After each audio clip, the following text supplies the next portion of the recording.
If you've been successful, you didn't get there on your own. You didn't get there on your own. I'm always struck by people who think, well, it must be because I was just so smart. There are a lot of smart people out there. It must be because I worked harder than everybody else. Let me tell you something. There are a whole bunch of hard-working people out there.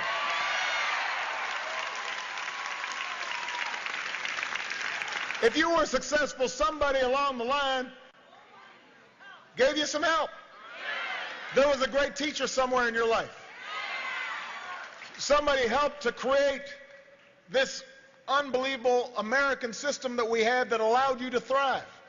Somebody invested in roads and bridges. If you got a business, you didn't build that. Somebody else made that happen.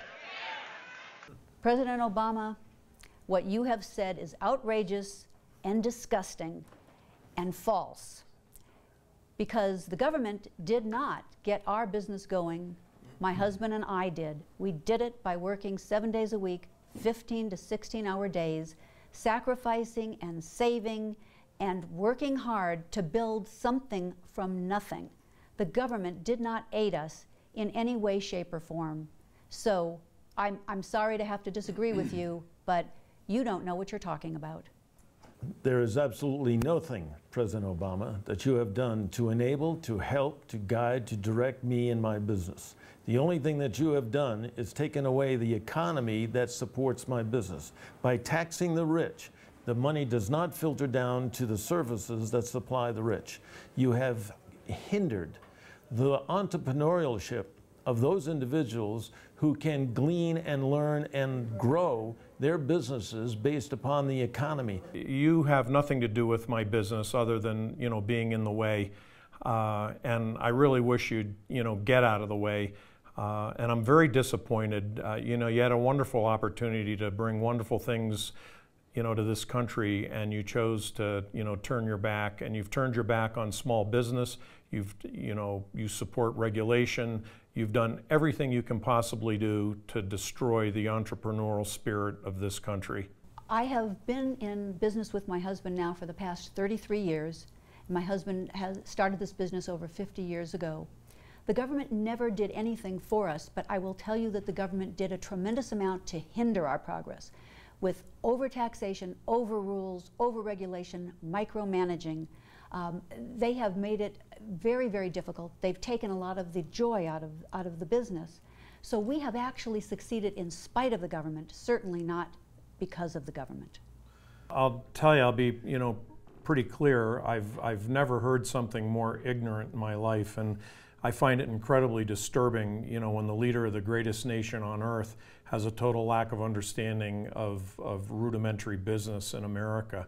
The entrepreneurial spirit of America is what brought it to its greatness, and we're known for it worldwide. We're very generous, but this lack of understanding filters down to all the departments that have rulemaking that just make doing construction, virtually doing any job in America, almost impossible. The government is in the way. I'm looking for employees that know how to work, that want to work. At the age of 12, I got my first job making signs for a druggist. And from there, I went on to my whatever job was available that I could find working for a neighbor. I don't care what it was, building, shoveling a walk, mowing the lawn. I would do anything to get some money just so that I could get some clothes. It wasn't for anything else. We have generations that have never grown up. They're not accountable.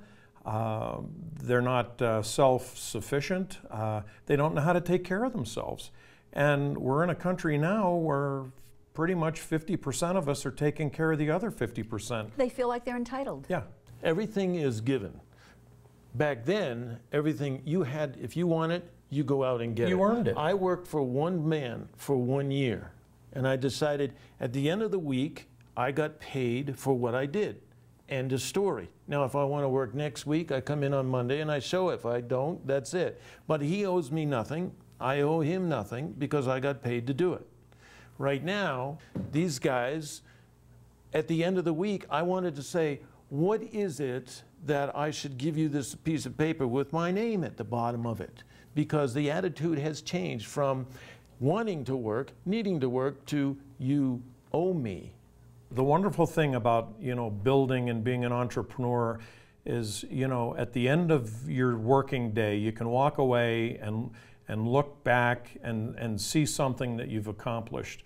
The problem is today, as soon as you walk away, you're worrying, what regulation haven't I followed? And, with OSHA and the building industry, it's just unbelievable. The government stifles your creativity. Yeah. Every time you have an idea of how you want to do something, they have a reason why you can't.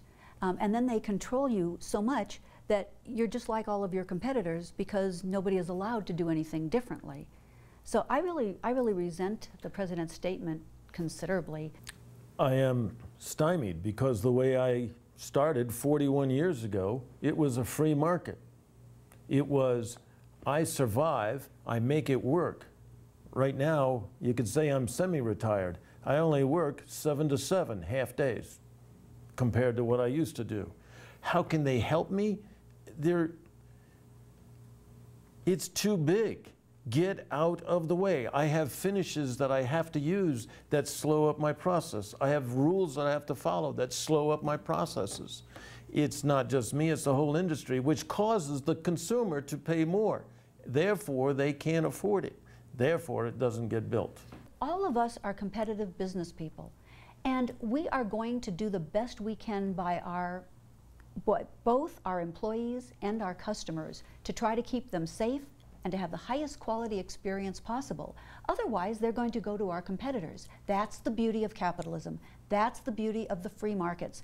The governments are trying to squash the free markets, and the free markets, if left alone, really do work. We need to work. It happens locally, but it needs to be supported by the national effort of finding and vetting and aiding like-minded Tea Party, I call it the Tea Party philosophy candidates. If we don't get those people in, we're spinning our wheels in the mud. We have to get people that can deliver.